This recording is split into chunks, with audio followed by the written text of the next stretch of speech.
Welcome to Outlaw Librarians, Jailbreaking the Modern Library, a Peoria Public Library podcast, where we bend and break the rules of the old-fashioned library. Listen while we talk about how librarians are breaking the stereotype of boring, stuffy libraries. Welcome to Outlaw Librarian, Jailbreaking the Modern Library, a Peoria Public Library podcast. Today we are doing a podcast about fandoms. Today's podcast is Fandom Takeover, Why Libraries Should Pay Attention. And we are talking today with Jamie. Welcome to our podcast, Jamie. Hi, thank you for having me. Well, we're so glad to have you here. How long have you been with Peoria Public Library, and kind of what have you done, what do you do now? Well, I've been with Peoria Public Library for about 5 years. I'm getting close to 5. I started at the main library working in reference, and I now work at the McClure branch, where I'm the branch manager. It's been a good 5 years. Good, excellent. So you and I have done some stuff together on fandoms, different fandoms from around, the TV and movies, and we're quite, we have a lot of fandoms in common, we'll say. So we're going to talk about fandoms. What exactly, for those who don't know, what is a fandom? How do you and I describe fandom? Well, I always think of fandoms as sort of like the community of fans that surround any given sort of, franchise, and not just in the people. It's the interaction that the people have with each other, making, online communities, in-person fan groups, all kinds of great stuff that you see, really interesting and creative things that you see coming out of some of those groups. But I think of it as the people around the popular, say, Sherlock or Outlander, the shows and things that we've been doing. But it doesn't have to be a show. I know I've seen some about, anime and manga. Yeah, fandoms can reach, from books, TVs, movies, pretty much anything. Anytime there's a big group of people who feel very passionate about something, right, TV show, movie, a character, whatever, they, kind of form these groups, and the word has become fandom because, I'm not sure who created the word fandom. I think it was an American. That's a good question. I feel like I've read about it at some point. I know you and I've talked about it, but I've forgotten right now who. But so fandoms have become a very important and noticeable thing in society today, and it's and you kind of find your like-minded people with these fandoms. Yeah. Especially that like-minded and the passion that they share together kind of feeds each other and just becomes something amazing. Yeah, and you really, become like family, whether it's online or you meet in person, at different conventions or meetings. And, it's really a sight to behold, these fandoms. Yeah. Why should libraries be interested in these fandom groups? What can libraries do for them? And just why is it important they pay attention? Well, for one thing, it's just, you need to kind of have your fingers on the pulse of your community. So if your community is really rallying around something, then that's something you should take a look at, learn a little bit more about. So certainly the library needs to be in touch with what its patrons are doing. And on that note, really it's kind of connecting with those communities. It's another way that the libraries can reach them where they are, what they're doing, and show that, it's not just about books. The library does want to get involved in what they're doing and what's going on. Yeah. Thinking outside the box, kind of new ways to bring in people. Mm-hmm. And then you never know what they might find. They might find that book or that, database or something, and then you have new people coming into the library. It's always about trying to reach the people who don't come into the library. And I feel like a lot of these, fandom groups, these ideas, they really could find a home in the library because we have so many resources, and they just tend not to think of library as a spot to go to meet with their fellow fans, or find... They might get noisy or something, but that is perfectly okay. We don't mind noisy when it comes to passionate fans about things. Right. Okay, so what kind of programs have we done here at Peoria Public Library? I know we've done several, both you and I. Mm-hmm.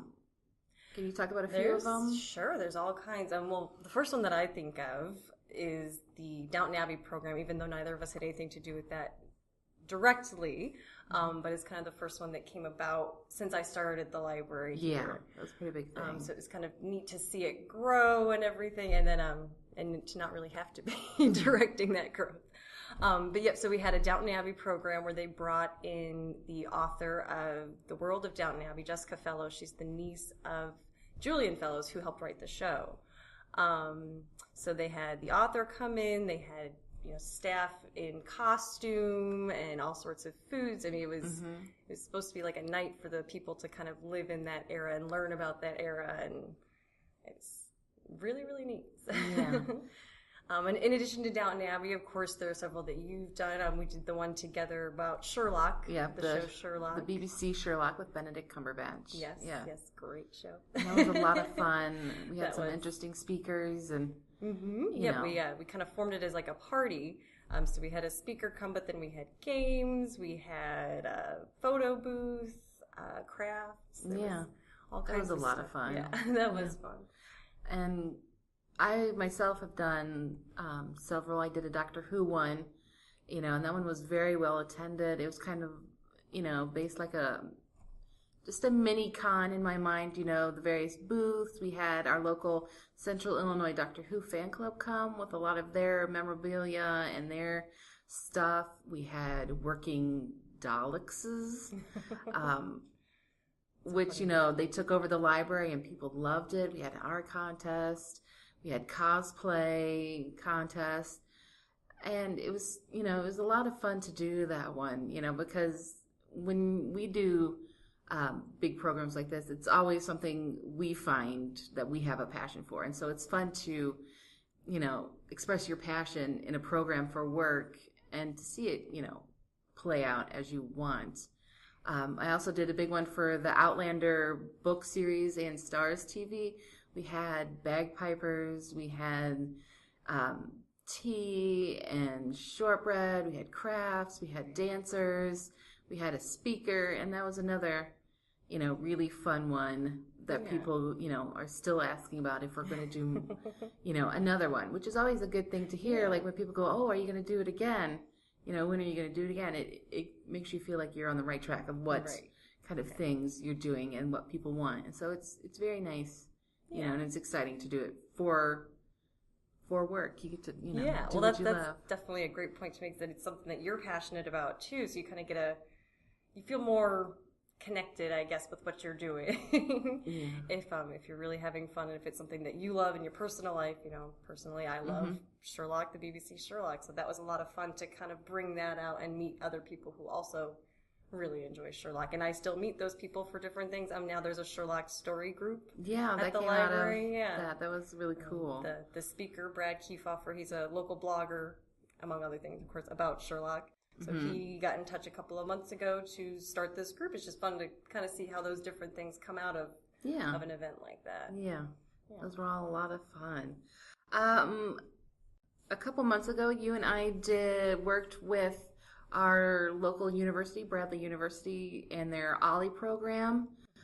We did a presentation about fandoms and how the library works with them. That was a lot of fun. That was a lot of fun. It was kind of connecting with a different group of people who maybe didn't know about these different, first of all, didn't know what a fandom was, or maybe didn't know about the shows or were fans, but didn't really realize that there was this whole sort of online or in-person community that, gets together and, creates material. There's all kinds of pictures and things. Or, you just meets online or in person to talk about their love of the show or the book or the what have you. Yeah, and there we talked about the Downton Abbey, Sherlock, Doctor Who, and Outlander again, and the small group of retired and people from around here who work with Ollie. A lot of them were fans, but like you said, they didn't understand this idea of fandom and the idea of how people in the younger generations like you and I have such a large role. There's a lot of that merchandise, and there's online fan groups. There's a lot of fan art. There's stories written. And so it was fun to introduce, them to that. Yeah, you have this really great show or movie, this series, but you also, I mean, it's so much more, and I think they were really enlightened, and they enjoyed it too, to see that was more than just, a show you watched on TV every, Saturday night. So I definitely agree with you there. They seem to learn something more, even if they were familiar with the show or what have you, they learned about the whole community of people that were also interested in it, and maybe we're doing some really interesting things around it, like you said, the fan fiction and fan art and cons. Yeah. So that was a lot of fun, and I was super glad we were able to bring that idea to those people. So the Bradley Ollie group. Yeah, hopefully now they might actually interact themselves, find some groups online that they can chat with and go over their favorite moments. Yeah. We always hope. Okay.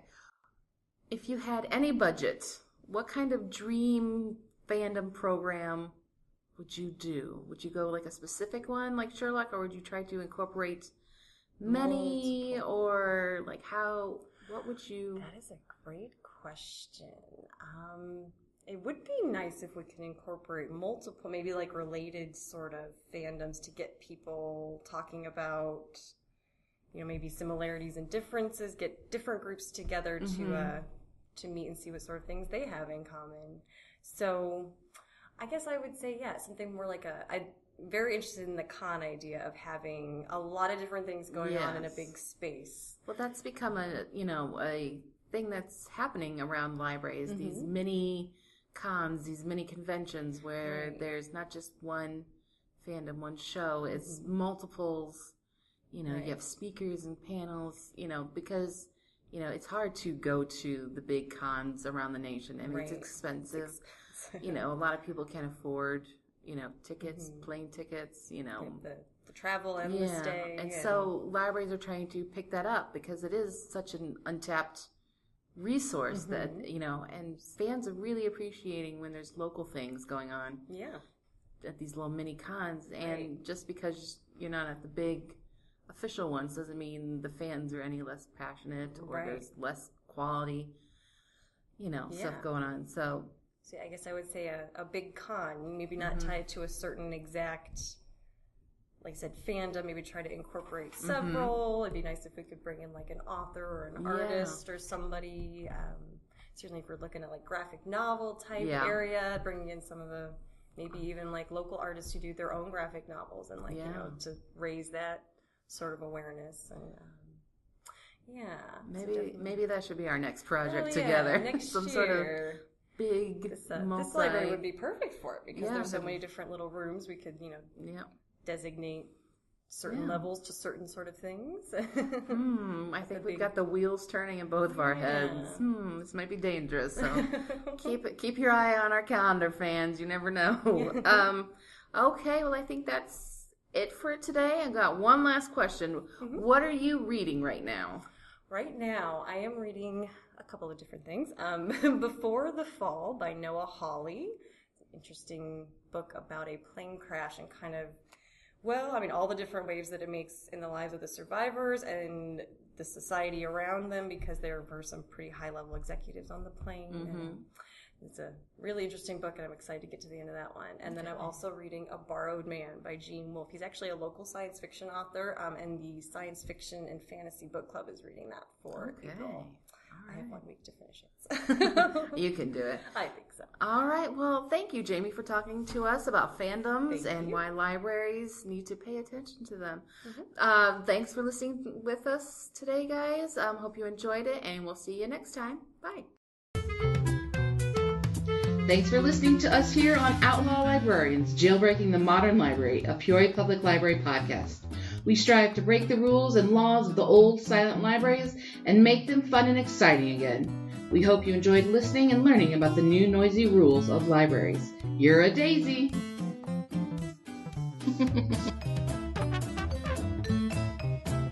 The Show Must Be Go by Kevin MacLeod, Incompetech.com, licensed under Creative Commons by Attribution 3.0.